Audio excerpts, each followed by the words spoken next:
அஸ்ஸலாமு அலைக்கும் வஅலைக்குமுஸ்ஸலாம். அஸ்ஸலாமு அலைக்கும் வஅலைக்குமுஸ்ஸலாம். அருமையானவர்களே, வாழ்க்கையில் எல்லோரும் சோதனைகளை சந்திக்கிறோம். சிலருக்கு நாட்பட்ட சோதனைகள் இருக்கலாம், சிலருக்கு காலம் கடந்து தலைமுறையாக சோதனைகள் இருக்கலாம். எல்லா சோதனைகளுக்கும் தீர்வு என்பது உண்டு. இந்த உலகில் தீர்வே இல்லாமல் எந்த சோதனைகளும் இல்லை. அந்த சோதனைகளுக்கு தீர்வாக வரும் முடிவுகளை நாம் ஏற்றுக்கொள்ள வேண்டும். முடிவுகளை ஏற்றுக்கொள்கிற விஷயத்தில் மனிதர்கள் பல்வேறு வகையினர்களாக இருக்கிறார்கள். ஒரு இறை நம்பிக்கையாளனை பொறுத்தவரை அவன் எதிர்கொள்ளும் பிரச்சனையின் தீர்வாக அதற்கு வரும் முடிவு எதுவாக இருந்தாலும் அல்லாஹ்வின் மீது பொறுப்பு சாட்டி விட்டு மனதார ஏற்றுக்கொள்ளும் பக்குவமுள்ளவராக இருக்க வேண்டும். இதுதான் சாமானிய இறை நம்பிக்கையாளர் முதற்கொண்டு ஈமானிய உச்சத்தில் இருக்கும் இறை தூதர் வரை இஸ்லாம் கடைபிடிக்க தூண்டும் அளவுகோலாக அமைந்திருக்கிறது. ஃபதவக்கல் அலல்லாஹ், நபியே அல்லாஹ்வின் மீதே பொறுப்பு சாட்டுவீராக. இன்னல்லாஹ் யுஹிப்புல் முத்தவக்கிலீன், நிச்சயமாக அல்லாஹ் தன் மீது பொறுப்பு சாட்டுவோரை நேசிக்கின்றான். வஅலல்லாஹி ஃபல்யதவக்கலில் முத்தவக்கிலூன், உறுதியாக நம்பிக்கை வைப்போர் அல்லாஹ்வின் மீதே உறுதியாக நம்பிக்கை வைக்கட்டும் என்பதாக குர்ஆனினுடைய பல இடங்களில் அல்லாஹு தஆலா குறிப்பிடுகின்றான். குர்ஆனில் யூசுப் அத்தியாயம் பல்வேறு படிப்பினை புதையல்களை தன்னகத்தே கொண்டுள்ள மகத்தான ஒரு அத்தியாயம். மிக முக்கியமாக வாழ்க்கையில் தொடர்படியாக பிரச்சனைகளை சோதனைகளை சந்தித்துக் கொண்டிருப்பவர்களுக்கு ஆறுதலையும் மீண்டு வரும் வழிகளையும் சொல்லித் தருகிற அற்புதமான சூரா அந்த யூசுப் சூரா. அல்லாஹ் ரப்பல் ஆலமீன் எப்படியும் நம்மை பாதுகாத்து காப்பாற்றி விடுவான் என்ற அசைக்க முடியாத நம்பிக்கையை படிப்பனையாக வழங்குகிற அத்தியாயம் அந்த யூசுஃபினுடைய அத்தியாயம். அங்கே நபி யூசுப் அலைஹிஸ்ஸலாத்து வஸலாம் அவர்களுக்கு அறியாத பருவத்திலிருந்து இளமை பருவம் வரை பிரச்சனையும் சோதனையும் சூழ்ந்திருந்தது. அங்கே அதே போல நபி யாக்கூப் அலைஹிஸ்ஸலாத்து வஸலாம் அவர்களுக்கு முதலில் யூசுப் அலைஹிஸ்ஸலாத்து வஸலாம் அவர்களின் மூலமாக அல்லாஹ் சோதனையை கொடுத்தான். பின்னர் புன்யாமின் என்ற அந்த மகனின் மூலமாக சோதனையை கொடுத்தான். தொடர்ந்து குற்றம் செய்து வருகிற இதர மகன்கள் என பிரச்சனையும் சோதனைகளையும் சந்தித்தார்கள் யாக்கூப் அலைஹிஸ்ஸலாத்து வஸலாம் அவர்கள். அதே போல அந்த நாட்டினுடைய மன்னனுக்கு பிரச்சனையும் சோதனையும் காத்திருந்தது. சகோதரனுக்கு இழைத்த மாபெரும் தீங்கின் காரணமாக, யூசுஃபுக்கு இழைத்த அந்த மாபெரும் தீங்கின் காரணமாக குற்ற உணர்வால் உந்தப்பட்ட யூசுஃபின் சகோதரர்களுக்கு சகோதரர் யூசுஃபின் அன்பும் அல்லாஹ் சுப்ஹானஹு வ தஆலா அவனுடைய அந்த மன்னிப்பும் தேவைப்பட்டது. அரசியும் குற்ற உணர்வால் உந்தப்பட்டு அல்லாஹ்வின் அடைக்கலத்தை ஆதரவு வைத்து அவர் காத்திருந்தார். எல்லோருக்குமான பிரச்சனைகளை அவர்கள் சந்தித்த சோதனைகளை வரிசையாக பட்டியலிடும் அல்லாஹ் சுப்ஹானஹு வ தஆலா அவர்களின் ஒவ்வொருவரின் சோதனைகளில் இருந்து அவர்கள் எவ்வாறு வெளியேற்றப்பட்டார்கள், பாதுகாக்கப்பட்டார்கள் என்று அந்த சூறாவில் அணிவகுத்து கூறுகிறார். ஆக நான் ஆரம்பத்தில் சொன்னது போல எல்லா சோதனைகளுக்கும் தீர்வு என்பது உண்டு. இந்த உலகில் தீர்வே இல்லாமல் எந்த சோதனைகளும் இல்லை என்பதை அத்தியாயம் யூசுப் நமக்கு பறைசாற்றி நிற்கிறது. அந்த யூசுப் அத்தியாயத்தினுடைய அர்த்தங்களோடு அதை ஒரு தடவை நீங்கள் வாசித்து பார்க்க வேண்டும். அதே போல நபி யூனுஸ் அலைஹிஸ்ஸலாத்து வஸலாம் அவர்கள் கடலிலே தள்ளப்படுகிறார்கள். மீன் வயிற்றில் அவர்கள் சிக்கிக் கொள்கிறார்கள். மிகப்பெரிய சோதனைக்கு உட்படுத்தப்படுகிறார்கள். இனி தப்பிக்கவே முடியாது என்கிற ஒரு நிலையில் இருக்கிறார்கள். அந்த நேரத்தில் நபி யூனுஸ் அலைஹிஸ்ஸலாத்து வஸலாம் அவர்கள் அந்த சோதனையில் இருந்து பாதுகாக்கப்பட்டார்கள். நபி யூனுஸ் அலைஹிஸ்ஸலாத்து வஸலாம் அவர்கள் மீன் வயிற்றில் இருந்து ஈடேற்றம் தந்த அந்த அல்லாஹ் சுப்ஹானஹு வ தஆலா அதை குறிப்பிடும் போது இறை நம்பிக்கையாளர்களுக்கும் அவர்களின் சோதனைகளில் இருந்து நாம் ஈடேற்றத்தை கொடுப்போம் என்பதாக பறைசாற்றுகின்றான். நபி யூனுஸ் அலைஹிஸ்ஸலாத்து வஸலாம் அவர்களை சொல்லித் தருகிற இறைவன் சுப்ஹானஹு வ தஆலா. அதே போல நபிகள் பெருமானார் ஸல்லல்லாஹு அலைஹி வஸல்லம் அவர்கள் தன்னுடைய வாழ்நாளில் எவ்வளவோ சோதனைகளை சந்தித்தார்கள். தாயிப் நகரத்து மக்கள் முஹம்மது ரசூலுல்லாஹி ஸல்லல்லாஹு அலைஹி வஸல்லம் அவர்களை விரட்டி அடித்தார்கள். மலக்குகள் எல்லாம் நபிகள் பெருமானார் ஸல்லல்லாஹு அலைஹி வஸல்லம் அவர்களிடத்திலே வந்து நின்று இந்த தாயிப் நகரத்து மக்களையே அழித்து விடட்டுமா என்று கேட்டு நின்ற அந்த தருணம் முஹம்மது ரசூலுல்லாஹி ஸல்லல்லாஹு அலைஹி வஸல்லம் அவர்கள் அல்லாஹ்விடத்திலேயே முறையிடக்கூடியவர்களாக இருந்தார்கள். எந்த தாயிப் நகரத்து மக்கள் அந்த முஹம்மது ரசூலுல்லாஹி ஸல்லல்லாஹு அலைஹி வஸல்லம் அவர்களை விரட்டினார்களோ காலம் கனிந்தது, சூழ்நிலை மாறியது. அதே அந்த தாயிப் நகரத்து மக்கள் கண்மணி முஹம்மது ரசூலுல்லாஹி ஸல்லல்லாஹு அலைஹி வஸல்லம் அவர்களை உயிருக்கு உயிராக, தன்னுடைய உயிருக்கும் மேலாக நேசிக்கக்கூடிய மக்களாக மாறினார்கள் என்பது வரலாறு. ஆக நமக்கான எந்த சோதனையாக இருந்தாலும் அது நமக்கு நிரந்தரமானது இல்லை என்பதை நாம் ஆரம்பமாக ஆழமாக மனதிலே பதிய வைத்துக் கொள்ள வேண்டும். அருமையானவர்களே, நாம் மிகவும் எதிர்பார்த்த தேர்தல் முடிவு இந்தியா கூட்டணி வெற்றி பெற்று ஆட்சி மாற்றம் ஏற்படும் என்பதுதான். ஆனால் கடந்த 10 ஆண்டுகளாக நமக்கு பெரிய சோதனையாக முஸ்லிம் சமூகத்திற்கு வெளிப்படையாகவே தீங்கு செய்து வந்த பாசிச கும்பல் மீண்டும் கூட்டணி அமைத்து ஆட்சி அமைக்க இருப்பது நமக்கு ஏமாற்றம் அளிப்பதாக அமைந்துள்ளது. இந்த முடிவை நாம் எதிர்பார்த்திருக்காவிட்டாலும் ஏற்றுக்கொண்டுதான் ஆக வேண்டும். ஏனெனில் எந்த காலத்திலும் எந்த காரியத்தின் முடிவும் நம்முடைய கையில் இல்லை என்பதை நாம் விளங்கியாக வேண்டும். எல்லாம் நம்மை படைத்த அல்லாஹ்வின் கையில் இருக்கிறது என்று நாம் நம்பிக்கை கொண்டிருக்கிறோம். தற்போது ஏற்பட்டுள்ள இந்த சிறிய அளவிலான இந்த மாற்றத்தை அடுத்த தேர்தலில் முழுமையான ஆட்சி மாற்றத்திற்கான அஸ்திவாரமாக அல்லாஹ் அமைத்து தருவாராக. ஆமீன். அருமையானவர்களே, நமது விருப்பங்கள் எதுவாக இருந்தாலும் அல்லாஹ்வினுடைய அந்த முடிவை நாம் ஏற்றுக்கொள்ள வேண்டும். முஹம்மது ரசூலுல்லாஹி ஸல்லல்லாஹு அலைஹி வஸல்லம் அவர்களுடைய மகளார் ஸைனப் ரலியல்லாஹு அன்ஹா, உஸாமா ரலியல்லாஹு அன்ஹு அவர்கள் அறிவிக்கக்கூடிய செய்தி. ஸைனப் ரலியல்லாஹு அன்ஹா அவர்களுடைய மகனார் உடல்நிலை சரியில்லாமல் இருக்கக்கூடிய நேரம் அது. அவர்களுடைய அந்த குழந்தையினுடைய உயிர் ஊசலாடி கொண்டிருக்கக்கூடிய தருணம். முஹம்மது ரசூலுல்லாஹி ஸல்லல்லாஹு அலைஹி வஸல்லம் தன்னுடைய தந்தையை அழைத்து வருவதற்காக வேண்டி ஸைனப் ரலியல்லாஹு அன்ஹா அவர்கள் ஆள் அனுப்பி விடுகிறார்கள். முஹம்மது ரசூலுல்லாஹி ஸல்லல்லாஹு அலைஹி வஸல்லம் அவர்களை வந்து அழைத்த அந்த நபி தோழரிடத்தில் முஹம்மது ஸல்லல்லாஹு அலைஹி வஸல்லம் அவர்கள் சொல்லி அனுப்பினார்கள், என்னுடைய மகளாருக்கு நீங்கள் சலாம் சொல்லுங்கள். அன்னலில்லாஹி மா அஹத வலஹு மா அஅதா, என்னுடைய மகளிடத்திலே நீங்கள் சொல்லுங்கள், அல்லாஹ் எடுத்துக்கொள்ளும் அனைத்தும் அவனுக்கே சொந்தமானது. வகுல்லு ஷைஇன் இன்தஹு பிஅஜலி முஸம்மா, ஒவ்வொரு விஷயமும் அவனிடம் முடிவானதாக இருக்கிறது, கால நிர்ணயம் நிச்சயிக்கப்பட்டதாக இருக்கிறது. ஃபல் தஸ்பிர் வல் தஹ்தசிப், எனவே மறுமையில் அழகான கூலியை அல்லாஹ் உனக்கு தருவான், பொறுமையுடன் இருமகளே என தன்னுடைய மகளுக்கு நபிகள் பெருமானார் ஸல்லல்லாஹு அலைஹி வஸல்லம் அவர்கள் சொல்லி அனுப்பினார்கள். ஆறுதல் வார்த்தைகள் ஸைனப் ரலியல்லாஹு அன்ஹா அவர்களிடத்திலே சொல்லப்படுகிறது. ஆனால் அதை ஏற்றுக்கொள்கிற அந்த மனநிலையில் ஸைனப் ரலியல்லாஹு அன்ஹா அவர்கள் இல்லை. என்னுடைய பிள்ளை அது எப்படியாவது இந்த சோதனையிலிருந்து நான் மீண்டு விட வேண்டும், என்னுடைய பிள்ளை காப்பாற்றப்பட வேண்டும். என்னுடைய தந்தை வந்தால் அவர்கள் அல்லாஹ்வினுடைய ரசூலாக தூதராக இருக்கிறார்கள், அவர்கள் துஆ செய்தால் என்னுடைய பிள்ளைக்கு அல்லாஹ் தஆலா வாழ்வை கொடுப்பான். எனவே என்னுடைய தந்தை வந்தே ஆக வேண்டும் என்று அடம்பிடிக்கிறார்கள், வலியுறுத்தினார்கள் ஸைனப் ரலியல்லாஹு அன்ஹா. முஹம்மது ரசூலுல்லாஹி ஸல்லல்லாஹு அலைஹி வஸல்லம் அவர்கள் மகளார் ஸைனப் ரலியல்லாஹு அன்ஹா அவர்களுடைய வீட்டிலே வந்து அமர்கிறார்கள்.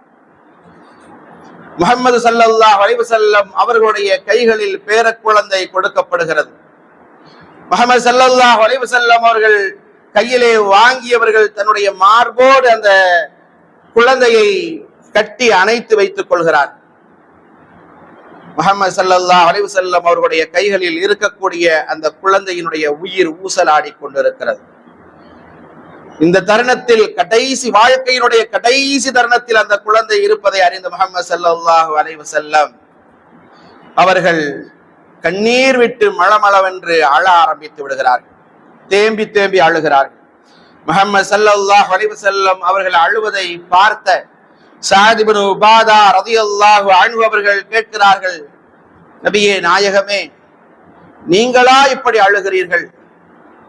சோதனை என்பதும் சந்தோஷம், வாழ்க்கையில் சந்தோஷம் என்பதும் எல்லாம் அல்லாஹ்வினுடைய கட்டளைப்படி நடக்கிறது என்று கற்றுத்தருகிற நீங்கள் இப்படி தேம்பி தேம்பி அழுகிறீர்களே என்பதாக சஅத் இப்னு உபாதா ரலியல்லாஹு அன்ஹு அவர்கள் கேட்டபோது நபிகள் பெருமானார் ஸல்லல்லாஹு அலைஹி வஸல்லம் அவர்கள் சொன்னார்கள், எனக்கு வருகிற இந்த கண்ணீர் என்பது இது அல்லாஹ் தன் அடியார்களின் உள்ளத்தில் வைத்துள்ள கருணையின் உணர்ச்சியாகும் என்பதாக சொன்னார்கள். அழுகை என்பது அது உணர்வுகளின் வெளிப்பாடாகும் என்று நபிகள் பெருமானார் ஸல்லல்லாஹு அலைஹி வஸல்லம் அவர்கள் கூறினார்கள். அந்த குழந்தை இறந்து போனது. முஹம்மது ஸல்லல்லாஹு அலைஹி வஸல்லம் அவர்களுடைய மகளார் ஸைனப் ரலியல்லாஹு அன்ஹா அவர்களுடைய எண்ணம், முஹம்மது ஸல்லல்லாஹு அலைஹி வஸல்லம் அவர்கள் வந்தால், அவர்கள் துஆ செய்தால் ஏதேனும் ஒரு மாற்றம் ஏற்பட்டு விடாதா, நம்முடைய சோதனை நீங்கி விடாதா, மீண்டும் என்னுடைய முகத்தில் மலர்ச்சி ஏற்பட்டு விடாதா என்பதுதான். கண்ணியத்திற்குரியவர்களே, அல்லாஹ்வின் தூதர் ஸல்லல்லாஹு அலைஹி வஸல்லம் அவர்கள் தமது மகளாரிடம் கூறிய அறிவுரை என்பது நாம் இங்கே கவனிக்க வேண்டிய ஒன்று. அல்லாஹ்வின் முடிவை ஏற்றுக்கொள் மகளே என்பதுதான்.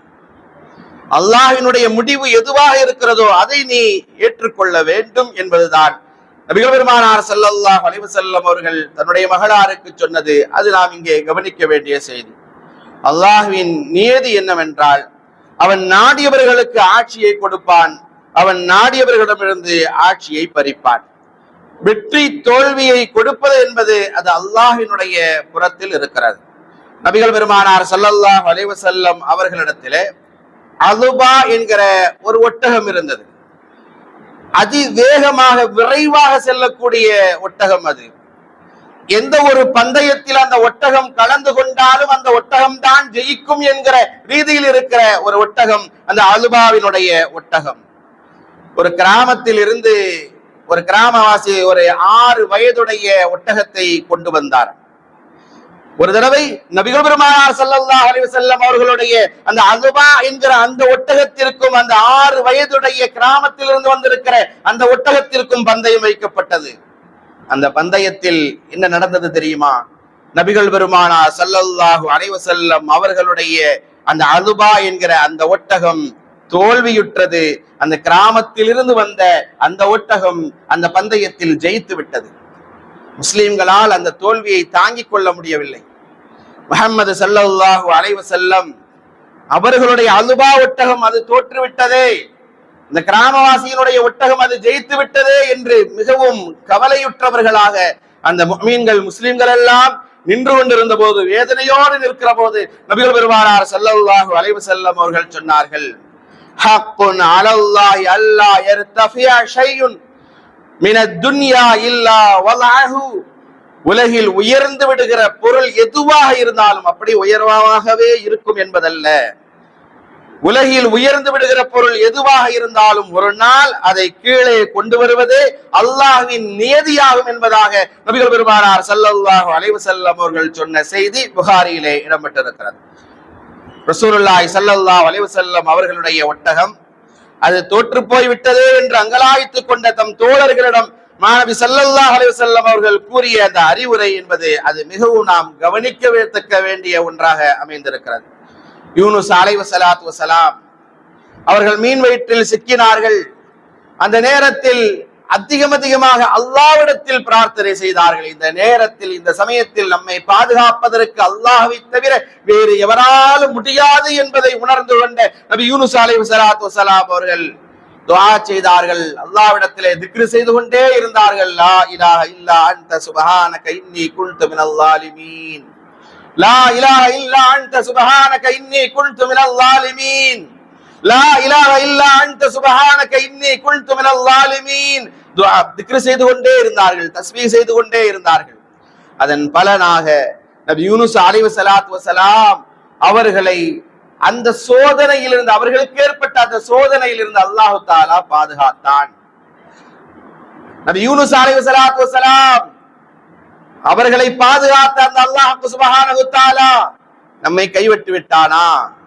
நாமும் துஆ செய்தோமே, எங்களுடைய துஆவை அல்லாஹ் தஆலா அங்கீகரிக்கவில்லையே. ஆட்சி மாற்றம் ஏற்பட வேண்டும் என்பதாக லா இலாஹ இல்லா அன்த சுப்ஹானக இன்னி குன்து மினல் ஸாலிமீன் என்ற அந்த திக்ருகளை நாங்கள் ஓதினோமே என்று இப்படி ஒரு கேள்வி நமக்கு மத்தியில் வரும் என்று சொன்னால், கடந்த 3 மாதங்களுக்கும் மேலாக ஆட்சி மாற்றத்திற்காக நாம் துஆ செய்திருக்கிறோமே. ஹாஜிகள் கஅபாவில் துஆ செய்தார்களே, அந்த துஆக்களினுடைய நிலை என்ன என்று நம் மனதில் கேள்வி எழுந்தால் அதற்கான பதிலை 2 வகையில் நாம் பெற்றுக்கொள்ளலாம். ஒன்று, நாம் துஆ செய்தோம், ஆனால் அந்த துஆவில் நமக்கு உறுதி இல்லை.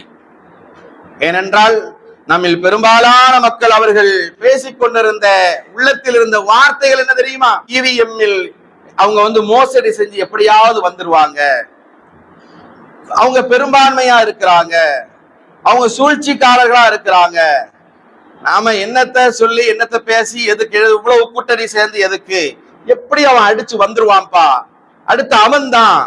இந்த பேச்சு சமூக மக்களுக்கு மத்தியில் இருந்ததா இல்லையா? நாம் துஆ செய்தோம் என்பதாக சொல்கிறோம். எந்த அளவுக்கு நம்முடைய துஆ நம்பிக்கைக்குரியதாக இருந்தது? அல்லாஹ் அவன் மீது நாம் உறுதியாக நம்புகிறேன், ஆட்சி மாற்றத்தை நிச்சயமாக ஏற்படுத்தி தருவான், நிச்சயம் ஒரு ஆட்சி மாற்றத்தை நாம் பார்க்கதான் போகிறோம் என்கிற அந்த நம்பிக்கையோடு நாம் துஆ செய்தோமா? நம்முடைய பேச்சுகள், வார்த்தைகள் எல்லாம் இப்படி இருந்தது. இவிஎம்மில் அவர்கள் குழப்படி பண்ணிடுவாங்க, ஒரு மாச காலம் டைம் கொடுத்திருக்கிறான், எந்த நேரத்துல என்ன பண்ணுவான் நமக்கு தெரியாது, ஆட்சி அதிகாரம் எல்லாம் அவங்க கையில தான் இருக்குது என்று என்னென்னலாம் பேச வேண்டுமோ அதையெல்லாம் பேசிக்கொண்டு நாம் துஆவும் செய்தோம் என்பதாக சொன்னால் எந்த அளவுக்கு நாம் அல்லாஹ்வின் மீது நம்பிக்கை வைத்திருந்தோம் யோசித்து பார்க்க கடமைப்பட்டிருக்கிறோம். துஆவின் மீது நமக்கு நம்பிக்கை குறைந்து போனதும் இதற்கு ஒரு காரணம் என்பதாக சொல்லலாம். நபிகள் பெருமானார் ஸல்லல்லாஹு அலைஹி வஸல்லம் அவர்கள் சொன்னார்கள், அல்லாஹ் பதில் தருவான் என்ற உறுதியுடன் அவனிடம் நீங்கள் துஆ செய்யுங்கள். வஅலமு அன்னல்லாஹ் லா யஸ்தஜீபு துஆ மின் கல்பின் காஃபிலில்லாஹ், கவனக்குறைவான மறதியான இதயத்திலிருந்து வெளிவரக்கூடிய பிரார்த்தனைக்கு, துஆவுக்கு அல்லாஹ் பதிலளிக்க மாட்டான் என்று நபிகள் பெருமானார் ஸல்லல்லாஹு அலைஹி வஸல்லம் அவர்கள் கூறினார்கள். நாம் எப்படி துஆ செய்தோம்? நம்முடைய துஆவை எப்படி அமைத்துக் கொண்டிருந்தோம்? இல்ல நாம் உறுதியாக நம்பியே துஆ செய்துள்ளோம் என்றால் அல்லாஹ் அந்த நம்பிக்கையை ஒருபோதும் வீணாக்க மாட்டான் என்கிற அந்த உறுதி நம்முடைய உள்ளத்தில் ஆணித்தரமாக இருக்க வேண்டும். தற்போது அல்ல, விரைவில் ஏதேனும் மாற்றம் நிகழலாம், அல்லது மறுமையில் அதற்கான துஆ செய்த உங்களுக்கு அதற்கான பிரதிபலனை அல்லாஹு தஆலா தருவான், அல்லது நமது பாவங்களை அல்லாஹு தஆலா மன்னிப்பான், அல்லது நமக்கு வர இருக்கக்கூடிய ஆபத்து, விபத்து தடுக்கப்படலாம் என்பதுதான் நபிகள் பெருமானார் ஸல்லல்லாஹு அலைஹி வஸல்லம் அவர்கள் நமக்கு சொல்லித் தருகிற செய்தி. ரசூலுல்லாஹி ஸல்லல்லாஹு அலைஹி வஸல்லம் அவர்கள் சொன்னார்கள், அடியான் கேட்கிற அனைத்து துஆக்களையும் அல்லாஹு தஆலா அங்கீகரிப்பான். ஒன்று, நாம் கேட்டதை இந்த உலகத்திலேயே நமக்கு அல்லாஹு தஆலா தந்து விடுவான். இரண்டாவது, நாம் இந்த உலகத்தில் கேட்ட துஆவுக்கான பிரதிபலனை இன்ஷா அல்லாஹ் நிச்சயம் நாளை மறுமையிலே அல்லாஹு தஆலா நமக்கு தருவான். மூன்றாவது, ஒரு மனிதன் அவன் கேட்ட துஆவுக்கு பகரமாக அவனுடைய பாவங்கள் மன்னிக்கப்படும். நான்காவது, இந்த உலகத்தில் அவனுக்கு ஏற்பட இருந்த விபத்திலிருந்து, ஆபத்திலிருந்து அல்லாஹு தஆலா அவன் கேட்ட அந்த துஆவின் மூலமாக அல்லாஹ் அவனை பாதுகாப்பான் என்றார்கள் நபிகள் பெருமானார் ஸல்லல்லாஹு அலைஹி வஸல்லம் அவர்கள். எனவே நாம் நம்பிக்கை இழக்க கூடாது, நம்முடைய துஆக்கள் அது வீணாகாது. நாம் கேட்டுக்கொண்டே இருக்க வேண்டும், கிடைக்கவில்லையே என்ற கவலையும் நம்மிடத்திலே இருக்கக்கூடாது. நாம் கேட்ட துஆவை அல்லாஹ் உடனேயே அங்கீகரிக்க வேண்டும் என்பதாக நாம் ஆசைப்படுகிறோம், அவசரப்படுகின்றோம். அந்த அவசரமும் நம்மிடத்தில் இருக்கக்கூடாது என்று நபிகள் பெருமானார் ஸல்லல்லாஹு அலைஹி வஸல்லம் அவர்கள் கற்றுத் தருகிறார்கள். ஏனென்றால் நபி மூசா அலைஹிஸ்ஸலாத்து வஸலாம் அவர்கள் ஃபிரௌனை அழிக்குமாறு துஆ செய்தார்கள். ஃபிரௌனை அழிக்குமாறு நபி மூசா அலைஹிஸ்ஸலாத்து வஸலாம் அவர்கள் ஃபிரௌனுடைய ஆட்சி அதிகாரத்தை பிடுங்கி விடு யா அல்லாஹ், அவனை நீ அழித்து விடு யா அல்லாஹ் என்பதாக நபி மூசா அலைஹிஸ்ஸலாத்து வஸ்ஸலாம் அவர்கள் துஆ செய்தார்களே, அவர்கள் நபி, அல்லாஹ்வினுடைய தூதர். அந்த மூசா அலைஹிஸ்ஸலாத்து வஸ்ஸலாம் அவர்கள் கேட்ட மாத்திரத்தில் ஃபிரௌனை அல்லாஹ் தஆலா அழித்து விடவில்லை என்பது வரலாறு. அவனுடைய ஆட்சி அதிகாரத்தை உடனேயே பிடுங்கி விடவில்லை என்பது வரலாறு.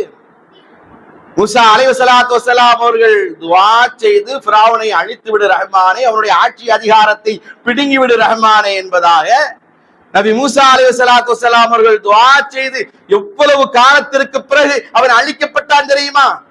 அந்த துஆ அங்கீகரிக்கப்படுவதற்கு 40 வருட காலங்கள் தேவைப்பட்டது. அவர்கள் 40 வருட காலங்கள் அதற்காக வேண்டி காத்திருக்க வேண்டியது இருந்தது என்பது நமக்கு மூசா அலைஹிஸ்ஸலாத்து வஸ்ஸலாம் அவர்களுடைய வரலாறாக அமைந்திருக்கிறது. ஒருவேளை அல்லாஹ் சுப்ஹானஹு தஆலா ஃபிரௌனுக்கும் ஃபிரௌனின் கூட்டத்தாருக்குமான அந்த முடிவை இந்த கூட்டத்திற்கும் இறுதி முடிவாக வைத்திருக்கலாம். அல்லாஹ்வே அறிந்தவனாக இருக்கிறான். அருமையானவர்களே, நடக்கிற அனைத்தையும் நாம் நன்மையாகவே எடுத்துக்கொள்ள வேண்டும். அல்லாஹ் சுப்ஹானஹு தஆலா குர்ஆனில் சொல்வான், وَعَسَىٰ أَن تَكْرَهُوا شَيْئًا وَهُوَ خَيْرٌ لَكُمْ وَعَسَىٰ أَن تُحِبُّوا شَيْئًا وَهُوَ شَرٌّ لَكُمْ وَاللَّهُ يَعْلَمُ وَأَنْتُمْ لَا تَعْلَمُونَ وَعَسَىٰ أَن تَكْرَهُوا شَيْئًا وَهُوَ خَيْرٌ لَكُمْ. நாம் ஒரு விஷயத்தை வெறுக்கலாம், அது நமக்கு நன்மையை ஏற்படுத்தக்கூடியதாக இருக்கும் பட்சத்தில் அது நமக்கு தெரியாது. وَعَسَىٰ أَن تُحِبُّوا شَيْئًا وَهُوَ شَرٌّ لَكُمْ. நாம் ஒரு விஷயத்தை விரும்பலாம், ஆனா அது நமக்கு தீமையை ஏற்படுத்தக்கூடியதாக இருக்கும் பட்சத்தில் வல்லாஹு யஅலமு வ அன்தும் லா தஅலமூன், அதனை அல்லாஹ் தான் நன்கு அறிந்தவனாக இருக்கிறான், நாம் அறிய மாட்டோம் என்பதை குர்ஆனில் இந்த வசனத்தின் மூலமாக அல்லாஹ் தஆலா உணர்த்தி காட்டுகின்றான். கண்ணியத்திற்குரியவர்களே, ஆயிஷா ரலியல்லாஹு அன்ஹா அவர்களுக்கு அவருடைய வாழ்க்கையில் அல்லாஹ் தஆலா சோதனையை கொடுத்தான். ஆயிஷா ரலியல்லாஹு அன்ஹா அவர்களை குறித்து இறைவன் பேசுகிற ஒரு இடத்தில், இன்னல்லதீன ஜாஊ பில் இஃப்கி உஸ்பத்து மின்கும், எவர்கள் ஆயிஷா ரலியல்லாஹு அன்ஹா அவர்கள் மீது பொய்யாக அவதூறு கூறினார்களோ அவர்களும் உங்களில் உள்ள ஒரு கூட்டத்தினர் தாம். லா தஹ்சபூஹு ஷர்ரல் லக்கும் பல் ஹுவ கைருல் லக்கும். நம்பிக்கையாளர்களே, முஸ்லிம்களே, முஃமின்களே, அதனால் உங்களுக்கு ஏதும் தீங்கு ஏற்பட்டு விட்டதாக நீங்கள் எண்ண வேண்டாம், அது உங்களுக்கும் நன்மையாகவே முடிந்தது என்பதாக குர்ஆனினுடைய 24வது அத்தியாயம் 11வது வசனத்தில் அல்லாஹ் தஆலா குறிப்பிடுகின்றான். ஆயிஷா ரலியல்லாஹு அன்ஹா அவர்கள் மீது அவதூறு சொல்லப்பட்டது, அதனால் அவர்கள் மனமுடைந்து போனார்கள். பெருமானார் ஸல்லல்லாஹு அலைஹி வஸல்லம் அவர்களுக்கும் மிகுந்த வேதனை அது ஏற்படுத்தியது. இந்த நிகழ்வு வெளிரங்கத்தில் ஷர்ராக, தீமையாக தெரிந்தாலும் அது அவர்களுக்கு நன்மையாகவே அமைந்தது. அவர்கள் குறித்து 10 வசனங்களை அல்லாஹ் சுப்ஹானஹு தஆலா குர்ஆனில் இறக்கி அருளினான். 10 வசனங்கள் ஆயிஷா ரலியல்லாஹு அன்ஹா அவர்கள் குறித்து இறக்கப்பட்டது என்று சொன்னால் உலக அழியும் நாள் வரைக்கும் ஆயிஷா ரலியல்லாஹு அன்ஹா அவர்களை குறித்த அந்த 10 வசனங்கள் குர்ஆனிலே இருக்கும். அந்த 10 வசனங்களின் மூலமாக ஆயிஷா ரலியல்லாஹு அன்ஹா அவர்கள் பரிசுத்தமான ஒரு பெண்மணி என்பதாக அல்லாஹ் சுப்ஹானஹு தஆலா அவருடைய தூய்மையை பறைசாற்றுகிறார் என்று சொன்னால், அவர்களுக்கு ஏற்பட்ட அவர்களுடைய வாழ்க்கையிலே ஏற்பட்ட அந்த சோதனையிலும் அல்லாஹ் தஆலா அதை நன்மையாக அவர்களுக்கு மாற்றி கொடுத்து விட்டான். ஆயிஷா ரலியல்லாஹு அன்ஹா அவர்களுடைய கடைசி தருணம், மரண படுக்கையில் இருக்கிற போது, லம்மா தகல அலைஹா இப்னு அப்பாஸ் ரலியல்லாஹு அன்ஹு வஹிய ஃபீ சியாகில் மௌத், ஆயிஷா ரலியல்லாஹு அன்ஹா அவர்களுடைய அந்த கடைசி தருணத்தில் இப்னு அப்பாஸ் ரலியல்லாஹு அன்ஹு அவர்கள் ஆயிஷா நாயகி அவர்களை பார்ப்பதற்காக வேண்டி செல்கிறார்கள். அப்பொழுது இப்னு அப்பாஸ் ரலியல்லாஹு அன்ஹு ஆயிஷா ரலியல்லாஹு அன்ஹா அவர்களை குறித்து சொன்னார்கள், அப்ஷிரி, முஃமின்களின் அன்னையே, நீங்கள் கவலைப்பட வேண்டாம், உங்களுக்கு சுப செய்தி இருக்கிறது. ஃபஇன்னகி ஸௌஜத்து ரசூலில்லாஹி ஸல்லல்லாஹு அலைஹி வஸல்லம், எப்படிப்பட்ட மாண்புடையவர்கள் நீங்கள் நபிகள் பெருமானார் ஸல்லல்லாஹு அலைஹி வஸல்லம் அவருடைய அன்பு மனைவியாக இருந்து, வகான யுஹிப்புகி, அவர்களின் தனிப்பெரும் அன்பை பெற்றவர்கள், வலம் யதஸவ்வஜ் பிக்ரன் கைரகி, அவர்கள் கன்னி பெண்ணாக நபிகள் பெருமானார் ஸல்லல்லாஹு அலைஹி வஸல்லம் கன்னி பெண்ணாக மணந்து கொண்டது அது உங்களை மட்டும்தான். நீங்கள் தூய்மையானவர்கள் என்பதை வான்மறையே கூறியிருக்கிறது என இப்னு அப்பாஸ் ரலியல்லாஹு அன்ஹு அவர்கள் ஆயிஷா ரலியல்லாஹு அன்ஹா அவர்களை குறித்து சொன்னார்கள். ஒரு நாள் அன்னை ஜைனப் ரலியல்லாஹு அன்ஹா அவர்களும் அன்னை ஆயிஷா ரலியல்லாஹு அன்ஹா அவர்களும் பேசிக் கொண்டிருந்த நேரத்தில் அன்னை ஜைனப் ரலியல்லாஹு அன்ஹா அவர்கள் சொன்னார்கள், என்னை பெருமானார் ஸல்லல்லாஹு அலைஹி வஸல்லம் அவர்களுக்கு அல்லாஹ்வே மனமுடித்து வைத்தான் என்பதாக சொன்னார்கள். அந்த நேரத்தில் ஆயிஷா ரலியல்லாஹு அன்ஹா அவர்கள் சொன்னார்கள், நான் தூய்மையானவள் என்பதற்கு சான்றாக அல்லாஹ் குர்ஆன் வசனங்களையே எனக்கு இறக்கி வைத்து என்னை மேன்மைப்படுத்தி இருக்கிறான் என்பதாக ஆயிஷா ரலியல்லாஹு அன்ஹா அவர்கள் சொன்னார்கள் என்று சொன்னால், அவர்களுக்கு அவருடைய வாழ்க்கையில் ஏற்பட்ட ஒரு சோதனை, அதிலும் அல்லாஹு தஆலா நன்மையை வைத்திருந்தான். எனவே அனைத்திலும் நன்மை இருக்கிறது, அனைத்தையும் நன்மையாகவே பார்க்க வேண்டும்.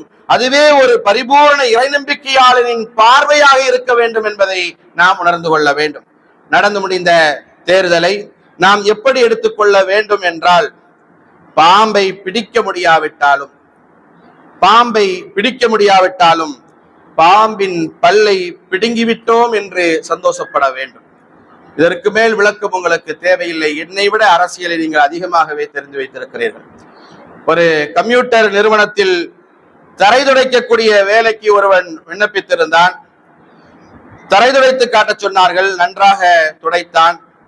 அடுத்து சின்னதாய் ஒரு இன்டர்வியூ.